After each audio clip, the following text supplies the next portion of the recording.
Yo soy Miguel Becerra. Actualmente soy oficial de programas para Plan Bolivia en temas de género, derechos sexuales y derechos reproductivos. Tengo 31 años. Estoy en La Paz hace 2 años y un poco más.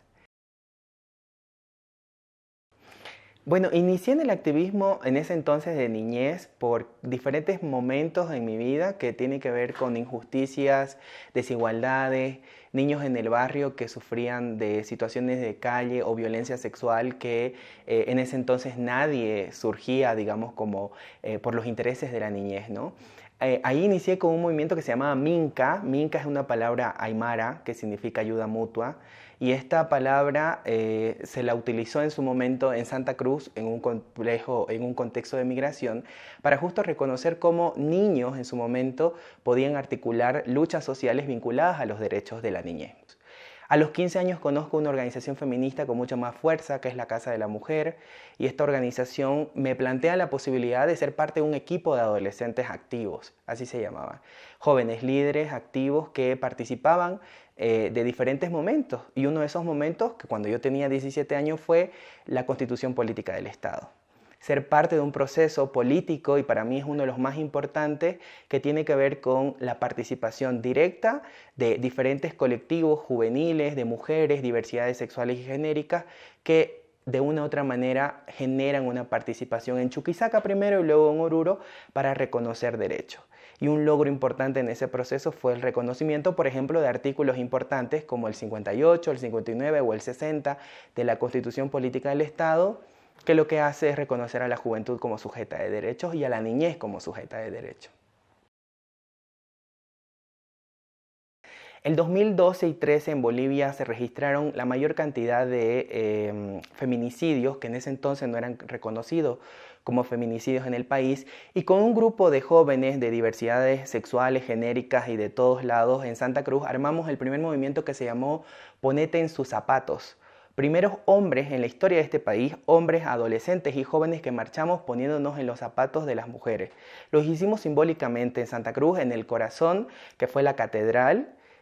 Yo recuerdo bien que utilicé zapatos comprados aquí en la 16 de julio, vine aquí a La Paz a comprar zapatos de mujeres que valían a 2, 3 bolivianos y los llevé, me acuerdo, del aeropuerto en el avión con mis 2 bolsas de zapatos. Llegamos a Santa Cruz, hicimos primero una sesión de fotos para poder hacer una previa de se viene algo interesante, que era hombres luchando, como que cuál es nuestro rol frente a la masculinidad hegemónica, cómo nosotros como hombres en ese entonces jóvenes, digamos, teníamos la fuerza de caminar junto a nuestras compañeras en un 8 de marzo. Fue el 2013 este movimiento, para mí fue como un momento muy histórico, yo tenía 23 años en ese entonces y fue importante porque logramos que exista, por un lado, el rol de los hombres frente a la violencia, el reconocimiento de las masculinidades hegemónicas y cómo la diversidad también se convierte en aliada del feminismo. Logramos que a nivel social exista un reconocimiento de la problemática, de poner en la mesa otra vez el tema del feminicidio y reconocer que existen hombres que somos aliados de este proceso. Particularmente los derechos sexuales y derechos reproductivos son derechos, como bien lo decíamos, derechos humanos, mucho más humanos que todos, porque son aquellos que se relacionan directamente con nuestro cuerpo, con nuestro ser, con el día a día, desde el momento en que despertamos, nos levantamos, sentimos, expresamos de diferentes maneras nuestra sexualidad. Lamentablemente estos derechos no están siendo respetados por diferentes instancias, ni del gobierno ni de sociedad civil, pero también hay un gran desafío, que todavía somos una sociedad conservadora, machista, patriarcal, estereotipadora, que lamentablemente no reconoce esa diversidad en la cual vivimos. No reconoce que una adolescente, por ejemplo, puede decidir sobre su cuerpo y que pueda acceder a los 11 años a una interrupción legal del embarazo. Todavía existe una sociedad conservadora que interpone sus ideas a nombre de alguien que es Dios y que no necesariamente tiene que tener una relación vinculada con la iglesia. Y hay un elemento importante. ¿Cómo hacemos la diferencia de yo, católico, creo en Dios pero no en la iglesia, por ejemplo? O yo creo en porque nuestro país es laico, creer en la posibilidad de divinidades que existen en el país y que eso no me aleje de creer, por ejemplo, en también el ejercicio pleno de mis derechos, ¿no? La situación de los derechos sexuales y derechos reproductivos hay que diferenciarla también, porque históricamente en este país la hemos colocado como una sola bandeja cuando son dos momentos distintos. Yo puedo acceder a un ejercicio de derechos sexuales, por ejemplo, sin necesidad de reproducir un derecho reproductivo, porque, por ejemplo, el uso del condón para mí es un derecho sexual, pero se convierte en derecho reproductivo cuando no lo utilizo y decido ser madre, decido ser padre, pero ahí hay un gran desafío. Nuestro país todavía no está preparado porque estamos en ese proceso, organizaciones de sociedad civil principalmente, del reconocimiento de la planificación familiar como un elemento importante.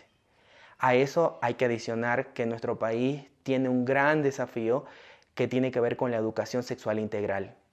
Lamentablemente estamos en pañales en cuanto a la aplicación, porque la ley Avelino Ciñani y Elizardo Pérez nos establece la articulación de que existan currículas diferenciadas para el acceso directo de que existan asignaturas, de que exista una currícula educativa que implemente el ejercicio pleno de estos derechos, sin necesidad de que te cuestionen, sin necesidad de tabúes, hablando abiertamente.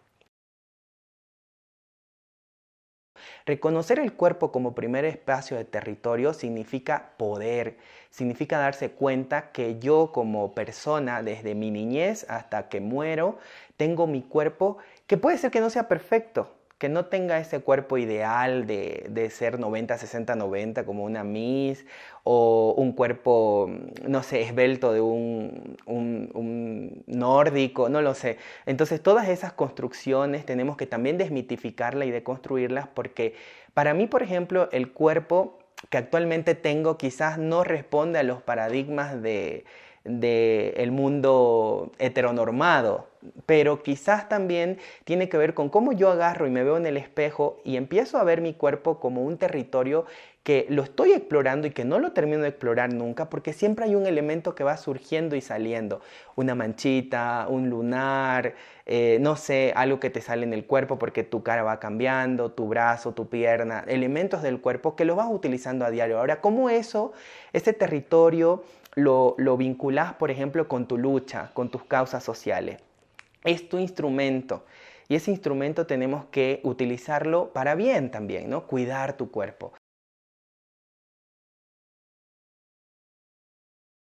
Cuando en la sociedad boliviana nos toca elegir a quién toca, porque lamentablemente no tenemos muchos recursos económicos y toca elegir la mamá, el papá, a quién va al colegio, cotidianamente eligen al hombre. ¿Por qué? Porque siempre el espacio público ha sido pensado para los hombres y el espacio privado para las mujeres.